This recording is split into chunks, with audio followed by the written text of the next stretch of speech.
Yo,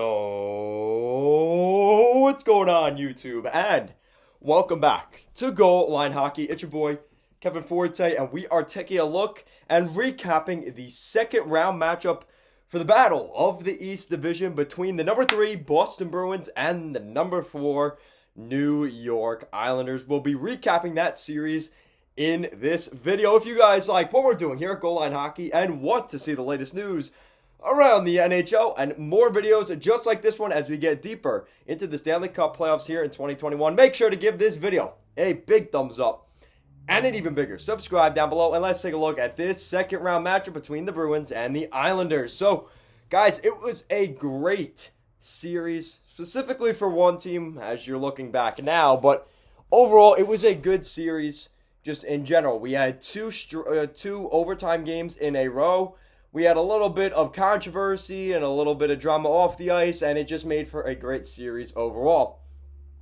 Going into this series, the first round matchups for each of these teams, the Bruins had come off beating the Washington Capitals. They lost game 1 in overtime in Washington, and ever since then, they pretty much swept the Washington Capitals, winning 4 straight, beating the Capitals in 5 games, and they handled a very good Washington Capitals team pretty handedly. For the New York Islanders, they come into this series beating the Pittsburgh Penguins, who were the top of the East Division, winning that division during the regular season, getting the number 1 seed, but ultimately falling to the Islanders in 6 games. And that was what we had going into this series. So it was a great, neither of these teams went to 7 games, which probably benefited them going into this series. And this series did not disappoint. A lot of people, though, as usual, I just want to give a shout out to the Bruins fans who commented on this video or on my preview video.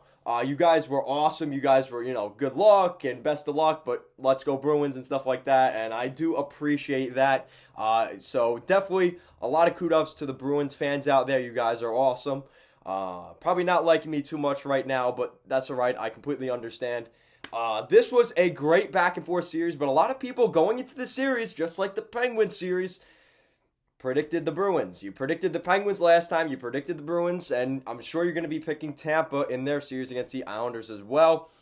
That's right, the Islanders are the underdog, and they're just going to stick to that and just keep winning. Just keep going against the Islanders. Keep denying them, and they'll keep proving you wrong. And that's what the Islanders did here in this second round series. So, game 1 goes to the Boston Bruins at home. They start the series with home ice advantage, and they played very well against the Islanders, to say the least. They win 5-2, but the score is not really what the indicative of most of this game was. And we saw that as the series went along. This wasn't the only game this happened. The score is 5-2. That really wasn't the score. For the most part, it was a 2-2 game. The Bruins get a PP goal late in the third period, make it 3-2. They add to that 4-2. Empty netter, 5-2. And there's your score. But overall, a really good back and forth game. Now, game 2 was a huge one for the New York Islanders. As the Bruins, the goal for the Bruins is win both games at home and then try and steal one on Long Island. And then you go to a game 5 situation where you could have the Islanders up against the wall. That's your ideal situation. Even if you don't win both games on the road, that's your goal. But as the road team here for the Islanders, in these first 2 games, the goal is to come back to Long Island in game 3, stealing at least 1 game up in Beantown. And they were able to do that in game 2. A game where the Bruins were really dominant for the most part. The Bruins played really well in this game. And, they outshot the Islanders 42-39. A lot of shots in this game. Charlie Coyle, the hometown kid, gets his second of the postseason. The Islanders filled the net in the second period. That did become a narrative in this series overall. Bailey, Palmieri, and Pajot. And then the Islanders take a 3-1 lead. The Bruins would tie the game in the third period. Patrice Bergeron and Brad Marchand. And then in overtime, Casey Cizikas, his first of the postseason, but he has been so good for the Islanders. He is not the big goal scorer for the Islanders. Nobody talks about him very much. But he is a pending unrestricted free agent this offseason. And if the Islanders don't sign him, I really wish best of luck to whoever gets him. This guy is an absolute monster. His back checking, his forechecking, his ability to win puck battles in the corners. He's a good face-off guy. This guy is an integral piece to the New York Islanders this season. Casey Zizekas gets the OT winner. And like I said, especially in that overtime session, the Islanders were outplayed. They were being dominated by the Bruins. One bad miscommunication goes off one of the defensemen's skate, goes right to Casey Zizekas. He gets a semi breakaway, puts it right past Tuukka Rask, and the Islanders have tied the series going back to Long Island. And now game 3, if the Islanders win their 2 games at home, which you would hope would be the case, now you go into game 5 where the Bruins are up against the wall, and the Islanders have to figure out a way to get that done. Then they have a couple games to get that series done, but that would not be the case, as it was a tight scoring game in game 3.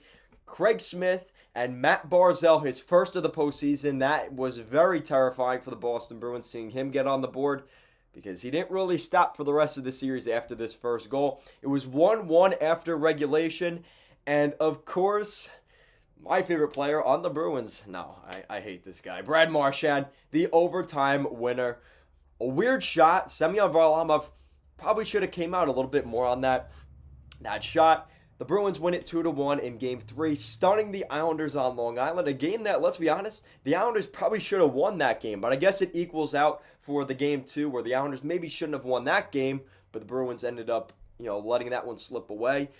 So now we see both teams kind of have games in a row where they let the game slip away when the other team probably should have won. So now we go to game 4. And now this is kind of a huge game for the Islanders, because you cannot go to Boston, losing 2 games at home. And you knew the narrative for the Islanders there was you cannot go into game 5 with your back against the wall down 3-1 to this Boston Bruins team. That could not happen. And the Islanders find a way to get it done with the home ice advantage. They definitely took advantage of that. And now we look at the Islanders winning Game 4 by a score of 4-1. David Krejci would get the lone goal here for the Boston Bruins. And then it was all Islanders from here. 4 unanswered goals by the Islanders. Matt Barzal, his second of the postseason, his second in 2 consecutive games. So that's terrifying for Bruins fans, seeing, because for the most part, for the Islanders throughout this playoffs, it was guys like, Anthony Beauvillier, a little bit of Kyle Palmieri getting on the board. And now we're starting to see the big boys get on the board. And we're seeing guys like Barzal, Palmieri, Pajot get on the board. And that's a little bit terrifying. Not to mention Casey Zizekas, his second of the postseason, just like Matt Barzal, in consecutive games. So you're starting to see different guys contribute for the Islanders, and that's really how the Islanders play. They have a committee scoring system. They don't have that $10 or $11 million Mitch Marner or Austin Matthews or John Tavares, but they get the scoring from everywhere in the lineup. And despite losing Oliver Wahlstrom, he was a nice piece in the beginning of that series against the Penguins. Once he went down with that injury, that was tough. The Islanders have found a way to overcome that injury, and it definitely showed throughout this series. So now the series is tied at 2, going back to Boston, and you would think that the narrative is the Bruins would win Game 5 on home ice, and the Islanders, once again, let's be honest, kind of dominated in Game 5, but they find a way. And this happened in the last series against the Pittsburgh Penguins in Game 5, where you would think, all right, Pittsburgh's probably going to steal this one, and the Islanders have to fight back, win Game 6, and then it's a back-and-forth chess match for Game 7, and that's just what the series has to become. But the Islanders find a way to stay resilient, and they find a way, they go up to Boston with the assumption that, if we can find a way to steal this game, we go back home to our Long Island crowd in Game 6 with Boston up against the wall. That's a pretty good spot. So the Islanders going into Game 5, they knew this was a big game. Pasta got a goal just over a minute into the first period. That became a theme as, the Bruins did score a lot in terms of that first period, getting the first goal in the game. Matt Barzal scores for his 3rd of the postseason. 3 consecutive games for Matt Barzal getting on the board. Kyle Palmieri, another goal for Palmieri. Marchand, again, he has been very prolific on the score sheet throughout this series. Josh Bailey and Jordan Eberle. And the Islanders go into the second intermission up 4-1. And you could tell, or 4-2, excuse me. And you could tell the vibe had definitely changed. The Islanders were starting to assert some momentum. And it started looking like this could be it for the Bruins. They did fight back in the third period, though. The Islanders would get an early goal, 5-2. Now, I also have to remind you that the Islanders only got 3 shots in that third period, and Jeremy Swayman replaced Tuukka Rask at the end of the second period. So, skating onto the ice for the third period, we did see Jeremy Swayman start for the Bruins in the third. He did only give up 1 goal in that third period. But the problem is, he only got 3 shots in that entire third period. The Bruins had dominated that third period. They did get 2 goals to make it 5-4 to keep me on edge, as well as the rest of Long Island. But the New York Islanders find a way, despite losing in the faceoff battle, losing in terms of the shot clock, all of that. At the end of the day, what is the one stat that matters the most? It's the goals that go in the back of your net and the goals that go in the back of the net of your opponent. And the Islanders scored more goals than they gave up, and the Islanders win Game 5. And now they're heading back to Long Island, really thinking to themselves, like they did in that Pittsburgh series, damn, we stole that game. A game that we maybe shouldn't have won. We find a way on the road to just find a way to get it done. And that's exactly what the Islanders did. And, of course, this is where a little bit of controversy comes in. Bruce Cassidy complaining about the officiating in Game 5, saying the Islanders got, they missed a couple calls against the Islanders, and maybe the Islanders got more power plays than they deserved. Let's be honest. I mean, I think a lot of Bruins fans were pretty 50-50 on this. A lot of them were, oh, this is true. The Islanders are getting away with, murder and this and that. Then there were some Bruins fans saying, hey, you know what? Listen, you got to kill the penalty. They could give you 10 power plays, but if you don't score on any of the power plays, well, what does it matter? You still have to score, right? And that goes the same way for penalty kill. You could still kill the penalty. It's not guaranteed that you're going to score on every power play. That's part of it, right? So now, Bruce Cassidy gets fined for what he says after the game, calling the Islanders the New York Saints, because they can do no wrong. The narrative, the Islanders can do no wrong under Barry Trotz and this and that, and kind of complaining and whining. If I'm going to be completely honest, I would be really disappointed if Barry Trotz ever did something like that. I'm just saying, it sounds like an excuse. Give me the reason why you couldn't stop the penalty kill or score more on the power play. That's it, right? And I know some people may disagree with me on that, but I mean, come on.